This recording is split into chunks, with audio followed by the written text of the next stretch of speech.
We have a very specific image of an 18th-century noblewoman, elegant, dressed in the most decadent of dresses, and white. Yet, although Dido Elizabeth Belle had the bearing, breeding, and money of the finest ladies of her day, she was also a mixed-race woman. Her very existence flew in the face of her culture's prejudices. But Belle didn't mind that one bit. In fact, this feisty aristocrat had one dramatic life. Dido Elizabeth Belle was born into tragedy. In 1761, the little girl came into the world in the British West Indies as the daughter of an enslaved black woman named Maria Belle. Dido's daddy was actually the 24-year-old high-ranking British officer, Sir John Lindsay, who first laid eyes on Maria when his forces captured a Spanish slave ship.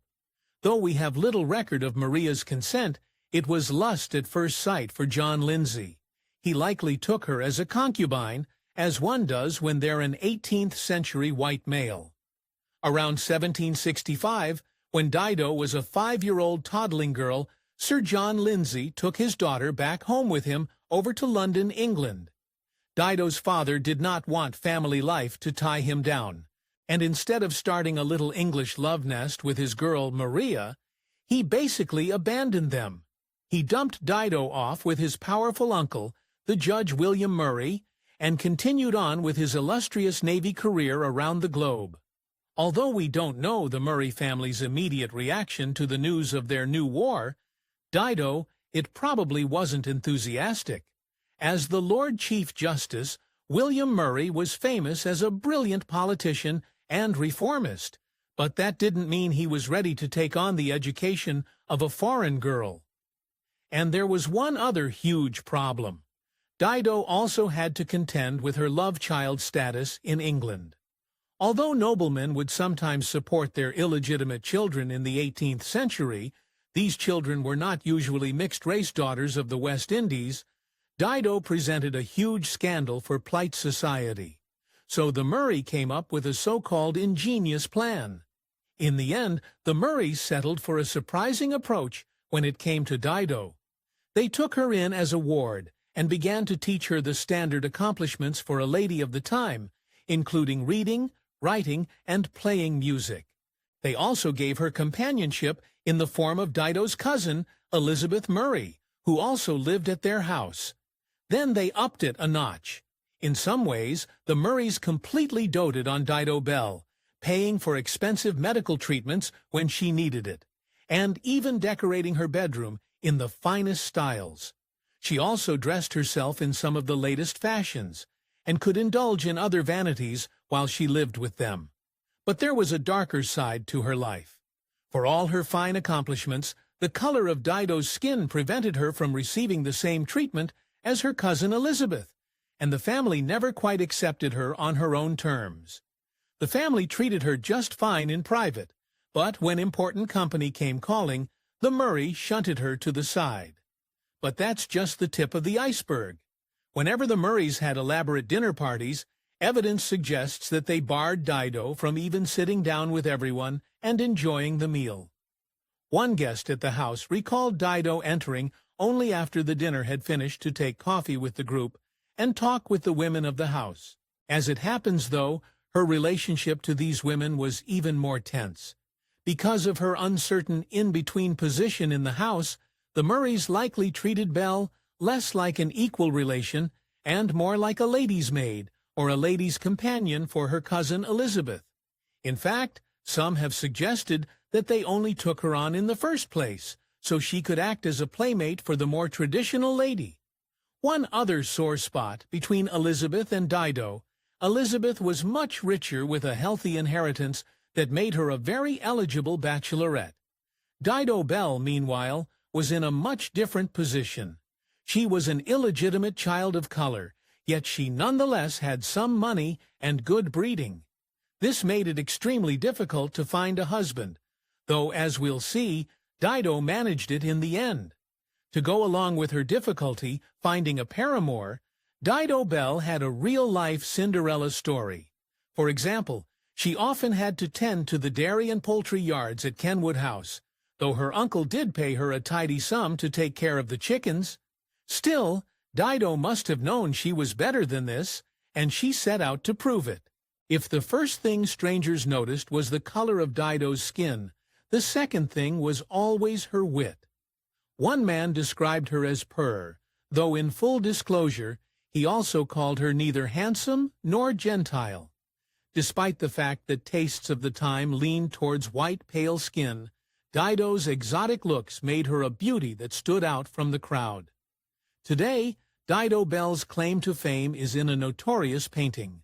In 1779, the Murray family commissioned a portrait of Elizabeth alongside Dido, and the resulting painting depicts the mixed-raced Belle right alongside the white Elizabeth, and almost on equal footing with her. To say this was scandalous would be an understatement, and one detail proves it.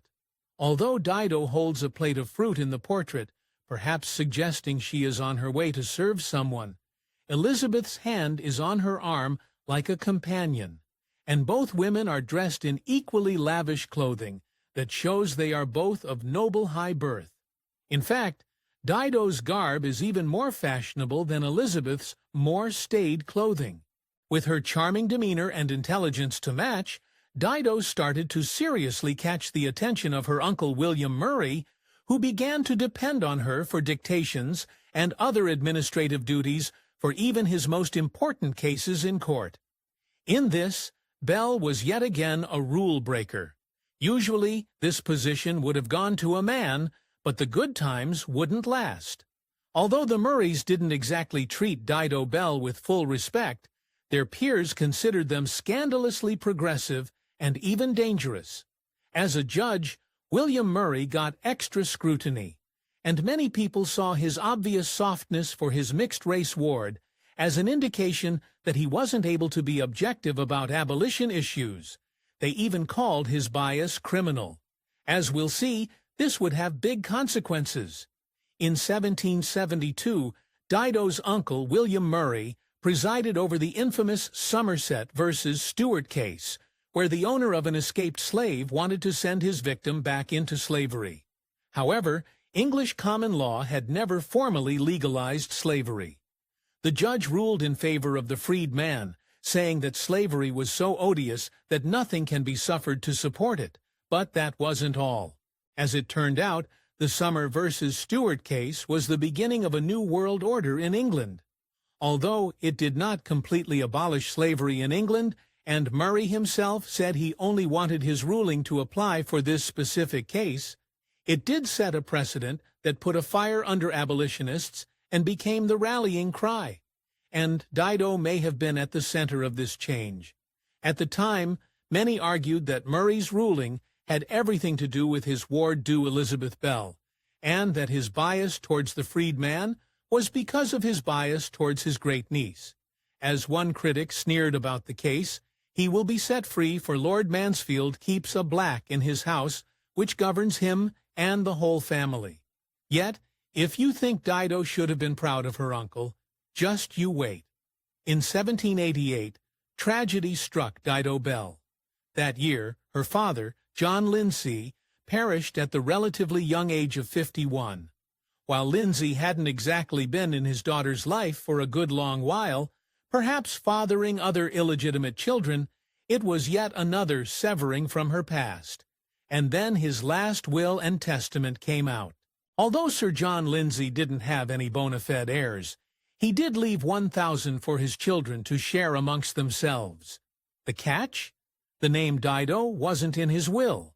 Instead, he left it to 2 children named John and Elizabeth. On the surface, it looked like Lindsay completely forgot about Dido. But the story may be more complex. According to historian Jean Adams, the name Elizabeth might really refer to Dido, and might have actually been her real name with her uncle, changing it to Dido when the girl came to England. On the other hand, maybe not. Another historian claims another of Lindsay's daughters was named Elizabeth, and the money went to her. Ouch. Just a few years after her biological father's passing, Belle then had to deal with the death of her real father figure, William Murray. She had spent nearly all her life in his care, and had learned from him as well as worked for him. So when Murray breathed his last in 1793, it must have devastated Belle. Yet once more, the contents of his will tell a darker story. Because William Murray was such a prominent man, his last testament was actually published for all to see, and the Gentleman's Quarterly of 1793. Because of this, the article displayed Dido's dirty laundry for all to see, including the fact that while Murray left her cousin Elizabeth $10,000, he left poor Dido $500. Oh, but that's not all. Anyone who looked at the pages of Gentleman's Quarterly that year might have noticed something strange. In his will, the great Judge William Murray does his precious Dido Belle a supposed solid by releasing her from slavery. At first glance, that seems generous, but the implications are chilling. You see, if William Murray was conferring freedom upon Dido Belle in his will, that means that technically she had been a slave. The entire time she was a member of his family, and he only waited until he died to release her. This puts an entirely new, very creepy spin on Dido's time with him. Of course, some historians have a much different interpretation. According to Paula Byrne, this last will and testament is actually a heartbreaking gesture. Far from proving that William Murray was a heartless jerk who didn't care about Dido's well-being, Byrne argues that Murray's will only made doubly sure that after he was gone, people would treat his niece like the freed woman she already was. But if that's true, that's not quite what ended up happening. If people expected Dido Belle to fade into obscurity after her important Uncle Murray passed, our girl definitely didn't get the memo. Belle had spent most of her life in Kenwood House and away from company. So, it's no surprise that one of her first actions, after her relative passed, was to jump into the arms of another man. Belle's new lover was a dashing Frenchman by the name of Jean-Louis Charles d'Avenir, who later anglicized his name to John d'Avenir. Although the circumstances of their meeting are mysterious, they likely locked eyes while d'Avenir was working as a steward for one of the families the Murray were connected to. And once that happened, love came on hot and fast. Less than a year after the passing of her Uncle William, Belle made it official with her new man, tying the knot with d'Avenir on December 5, 1793, in an idyllic ceremony in their local parish at St. George, Hanover Square. It was hardly the fate a young girl from the West Indies would have imagined having, and it was beautiful, at least while it lasted. In the beginning, d'Avenir and Belle looked like they were in for a long life of matrimonial happiness and domestic bliss. Over the next 10 years, Belle and her husband produced a big brood together, having at least 3 children, all sons, including a pair of twins who Belle gave birth to shortly after her wedding. But before long, tragedy came for her. In the summer of 1804, Belle succumbed to an unknown illness and passed, leaving her husband to take care of their young children. Sadly, we still have almost no clues about what her final moments looked like and what fatality took her. She was only 43 years old, which was still relatively young for the time. Today, it is difficult for us to commemorate Dido Elizabeth Belle in person, because we can't even be sure where her grave is. Common lore says that one day developers moved Dido Elizabeth Belle's grave entirely, but other evidence suggests she might still be under St. George's Fields, which is now home to modern housing developments. Dido Belle's story still captivates people to this day, and there have been a handful of fictional forays into her life, including the 2013 film Belle, which stars Goomba Raw as Dido in a lavish cinematic story. Aside from that, however, Dido has also received artistic treatments in musicals and novels alike. Thanks for watching History Expose. If you love uncovering the best stories in history, hit like and subscribe to Keep Exploring with us. Don't forget to visit our main page, Factate, for more incredible facts about everything.